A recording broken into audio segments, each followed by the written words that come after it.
पिछले एपिसोड में हमने देखा था कि भूया यानली को उस विस्ट से बचा लिया था और इस दौरान भूया और यानली दोनों यानली के सेक्ट में चले गए थे और यानली तो वहाँ से चली गई थी, लेकिन भूया वहाँ पर जारू मर रहा था और वहाँ पर अंकालजुन भी आ गए थे और अंकालजुन जो होते हैं वो भूया को सीटू से नाजरे छुपा रहे थे। और अब आगे नजरें छुपा लो, सीजू ने तुम्हें देखा ना तो भड़क जाएगा। वो कहीं फिर से तुम्हें नुकसान न पहुंचाने की कोशिश करे तो उसके सामने मत जाना। तो वो ये कहता है कि नहीं अंकल सुन, आपको घबराने की जरूरत नहीं है, मैं कितना भागता रहूंगा दुश्मनों से, अब तो नहीं भागना है मुझे, अब दुश्मनों का डट कर मुकाबला करना है, उसके सामने आंखों में आंखें डालकर खड़ा रहना है मुझे। सीतू जैसे ही यहाँ पर वुया को देखता वो कहता है कि अच्छा तू अभी तक की जिंदा है, लगता है कि मेरा जो कूड़ा था ना वो चाइना माल था जिसने तेरे पर हमला करने के बाद भी तेरी जान नहीं ली, लेकिन चल खैर कोई बात नहीं, मैं हूँ ना, इस बार जब आ गया हूँ तो इस बार कैसे तुझे छोड़ सकता हूँ, पिछली बार का भी हिसाब किताब पूरा करना है, मुझे दो बार मौका मिल गया तेरी जान लेने का, इस बार ना जब तक तू पूरी तरह से मर नहीं जाता, जब तक तू दफन होके खत्म नहीं हो जाना था, तब तक मैं तुझे देखता रहूंगा कि तू फिर से जिंदा हो पाता है या नहीं हो पाता। भूया यहाँ पर भड़क चुका था, वो अपनी पावर को एक्टिवेट करता है, पूरे गुस्से के साथ अपना ऑरा फैलाते हुए कहता है कि चल ट्राई करके देख लेना, अब मैं पहने वाला भूया नहीं रहा, तुझे कुत्ते की मौत मार सकता हूँ मैं, यहाँ पर तेरे अत्याचार बहुत हुए। इस चीज को देखकर वहाँ पर खड़े जितने भी लोग थे सभी एकदम दंग रह चुके थे कि बाप रे ये वुया को हो क्या गया, इतना डरपोक इंसान, मार खाने वाला इंसान इस तरह से कैसे बात कर रहा है और इसके पास पावर कैसे आई। वुया और सीतू अपनी पावर को एक्टिवेट करते हुए एक दूसरे से लड़ने के लिए तैयार हो चुके थे, बिल्कुल एकदम गर्मा गर्म माहौल हो चुका था। लेकिन ये लोग यहाँ पर पार्ट हो जाती कि तभी वहाँ पर कोई उड़ते हुए आता है जो आने के बाद कहता है कि बस बहुत हो गया, रुक जाओ यहीं पर। जैसे ही दोनों की फाइट होने वाली थी कि फाइट से पहले ही वहाँ पर यानली पहुंच जाती है, वो एक धमाकेदार एंट्री मारते हुए यहाँ पर आकर पहुंची हुई थी और वो कहती है कि तुझसे क्या कर रहे हो तुम यहाँ पर, तुमने पहले भी यहाँ पर परेशानी खड़ी की थी, फिर से परेशानी खड़ी करने आ गए क्या, तुम्हें एक बार में समझ में नहीं आता, मैंने पहले भी तुम्हें यहाँ पर आने से मना किया था। तो सीधू कहता है कि अरे यानली तुम तो बहुत जल्दी गुस्सा हो जाती हो, गुस्सा करने की कोई बड़ी बात नहीं है, मैं तो यहाँ पर एक छोटा सा पर्सनल मैटर सुलझाने के लिए आया था, तो थोड़ा सा मुझे टाइम दे दो, मैं अपना पर्सनल मैटर सुलझाने के बाद ना यहाँ से चला जाऊंगा, ना तुम्हें दिक्कत होगी ना मुझे दिक्कत होगी। तो यानली कह दिया अच्छा पर्सनल मैटर सुलझाओगे, क्या ये तुम्हारा घर है, तुम्हारा घर नहीं है ना, तुम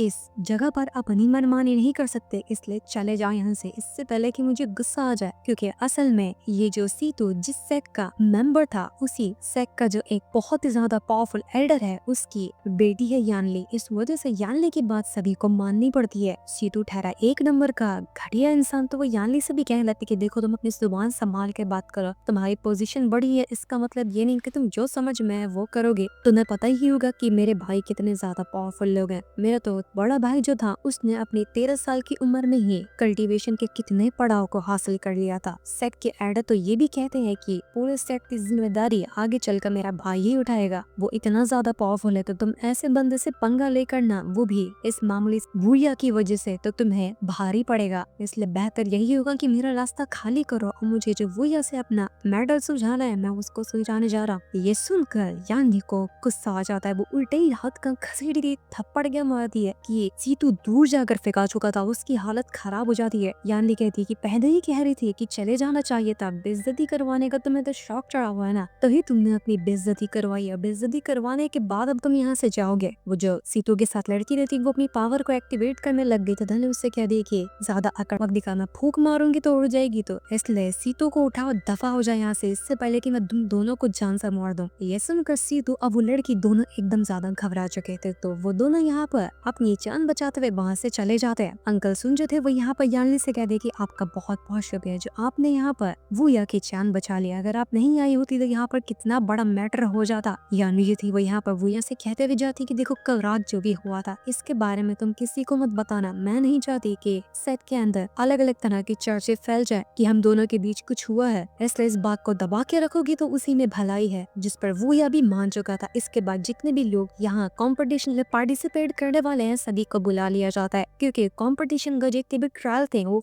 यहाँ पर शुरू होने वाले थे। सबसे पहला ट्रायल यही था कि जितने भी डिसाइपल इस कॉम्पिटिशन में पार्टिसिपेट करने वाले हैं उनको एक जगह पर भेजा जाएगा, वहाँ पर लेवल 1, लेवल 2 और लेवल 3 तीन लेवल के बीस्ट होंगे, जो जितने ज्यादा बीस्ट को मारे और उस जगह से जिंदा बचकर आएगा ना वो ही कॉम्पिटिशन के सेकंड राउंड में जाएगा। सेकंड राउंड होगा बैटल अरीना के अंदर, अब वो राउंड होगा कॉम्बैट का, मतलब कि दो बंदों की आपस में लड़ाई होगी, लेकिन वहाँ जाने से पहले पहले बीस्ट को मारकर ये ट्रायल पूरा करना होगा। एल्डर जो था वो यहाँ पर सभी के सभी डिसेबल को एक तालिस्मान दे देता है कि अगर कभी भी तुम्हें ऐसा लगे कि नहीं मुझसे ये ट्रायल नहीं पूरा हो रहा और मेरी जान जा सकती है, तो इस तालिस्मान की मदद से तुम राउंड छोड़कर रिटर्न सेक्ट में आ सकते हो। तुम डिस्क्वालीफाई तो हो जाओगे कंपटीशन से, लेकिन तुम्हारी जान जरूर बच जाएगी, तो फैसला तुम्हारा है। भूया भी उन्हीं लोगों में शामिल था और सभी के साथ ट्रायल में जाने के लिए तैयार था। जितने भी लोग यहाँ पर बैटल देखने के लिए आए हुए थे वो सभी कहते कि ये तो बिल्कुल सर्वेंट वाला कंपटीशन है, इसके लिए लोग इतने ज्यादा एक्साइटेड क्यों होते हैं? क्योंकि असल में ये जो कंपटीशन था वो जितने भी सर्वेंट या एकदम लो लेवल के जो लोग हैं ना सेक्ट में, उन लोगों का होता है। उन लोगों को एक मौका दिया जाता है अपनी पोजीशन बढ़ाने का। तो इस तरह से जो कंपटीशन जीतता है उसको इनर सेक्ट का डिसेबल, आउटर सेक्ट का डिसेबल इस तरह से बनाया जाता है। लेकिन अभी तो सब लोग लो लेवल पे। सीजन के साथ ये एनिमे खत्म होता है। उम्मीद करता हूँ कि मेरी एक्सप्लेनेशन पसंद आया तो लाइक और सब्सक्राइब कर देना। तो मिलते हैं अगले एपिसोड में, तब तक के लिए बाय, थैंक फॉर वॉचिंग।